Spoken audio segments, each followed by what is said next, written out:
Hi, my name's Captain John Steffenschuh. I'm a guide here at Orvis Streamside in Traverse City, Michigan. I'm going to talk to you a little bit about some fall and winter steelhead opportunities we have here in northern Michigan. John, what kind of steelhead? Where is the steelhead fishing best right now this time of year?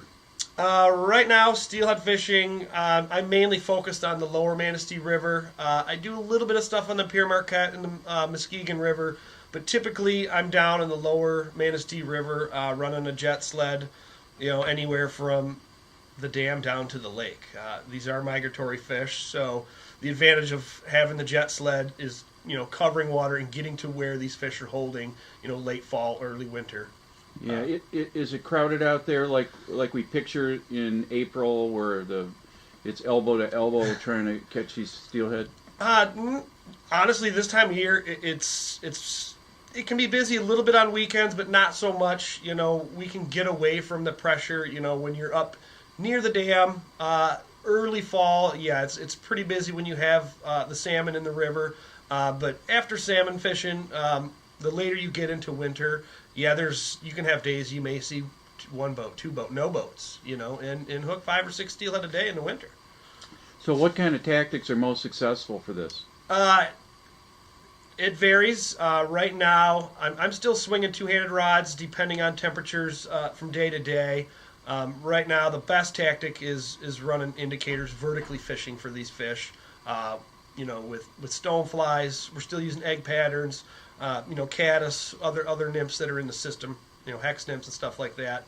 These fish are migratory fish, and they eat lots of different things. So you're not just locked into one presentation type, one fly type. But indicator fishing right now is the way to go. If people want to two-hand fish and they're not accustomed to that, they're not expert at it, but they want to try it because it sounds interesting and like fun, is that something that they'd be able to do, or do you have to have a pretty high skill level to do that? No, in all honesty, I've taken beginners and handed them a two-handed rod, and within an hour I can have them, casting proficiently enough, to have success. So it does not take an expert to learn two-handed fishing. The big complaint we get at the store, John, is people go out on their own, they have the right tackle, they know where to go, they get a map or some instruction from us on where these fish are and are holding, and they see people like you catching fish all around them, and they're not successful, and they get very frustrated.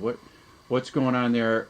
Can you help those people figure that out a little bit? Yeah, sometimes it's a matter of how they're reading the water, how they're seeing where these fish are set up. Having the advantage of a guide boat or being a drift boat or the sled is, we can get you on those drifts. A lot of times from the shore, you may not be able to have the right proper drift on these fish, or you're not set up in the right location to get a proper shot at these fish. And being in that guide boat, that's one of the advantages. We can cover a lot of water.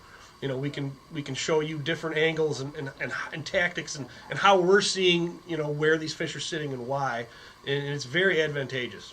What are these fish doing in the river right now in late fall, early winter? What are they? Where are they, and what are they doing in the river? Yeah, late fall, early winter steelhead. They are migratory fish. They're migrating in and out of the system, searching for food. I mean, these fish have to stay alive, so they constantly have to eat. Now, mind you, location changes. The colder it gets, and the later it gets in the fall and winter. But you're looking for distinct water types, speed of water, depth. Where this food source is going to be at and what they're feeding on. What sort of terminal tackle are you using in the boat, in terms of leaders and tippets to these flies? It varies. With the two-hand swing, you're not necessarily, you're adjusting according to where these fish are in depth. As far as leaders for indicator fishing, I'm anywhere from running 6, 8, 10 pound, depending on flows and clarity of water. But if you're swinging two-handed rods, you're not throwing very light tackle. You're throwing goat rope. You're looking for a good hard grab. It's not a very subtle presentation. We're looking for very aggressive fish. Yeah. At that point. But we've got a lot of pictures on the website, about you with clients with beautiful steelhead and all that kind of stuff. I mean, What sort of numbers are you looking at on a typical guide trip? What sort of success are you having? Yeah, that's going to vary on. Let's start out with the number of salmon. Most of these fall steelhead are chasing salmon eggs early. So, what's your salmon run looking like? That's going to be a good precursor in how many fish are showing up early. Obviously, the earlier the better, as far as number wise and fresh fish that haven't been A, caught, B, killed. Early fall, I'm looking at 6 to 8 to 10 hookups a day. Mind you, that's hookups. But the later it gets, this time of year, I'm anywhere from 2 to 4 fish a day hookups. Depending on angler ability, how many anglers are in the boat. So there's a learning curve on hooking these fish and getting them to net. Yeah, there's definitely a learning curve when it comes to hooking fall steelhead. These fish are very big. They're not just small little trout. These are 8 to 10 to high to mid-teen migratory lake run rainbows, and they put up a fight. I mean, if you haven't experienced hooking into fall or winter steelhead, it's something on the bucket list, something you need to try out. But there's definitely a learning curve when it comes to, actually getting these fish to the boat. Sometimes it's easy to hook them, but landing them's a different story. So if they want to get hooked up with you and head out to the river to try this or one of our other Orvis guides, how do they go about that? What they can do is go to the Streamside Orvis website. And on the website, there's a link to the fly book, to where you want to book, who you want to book with, the rivers we fish. They can do all that on the Streamside website. Great. So how do you prepare, though?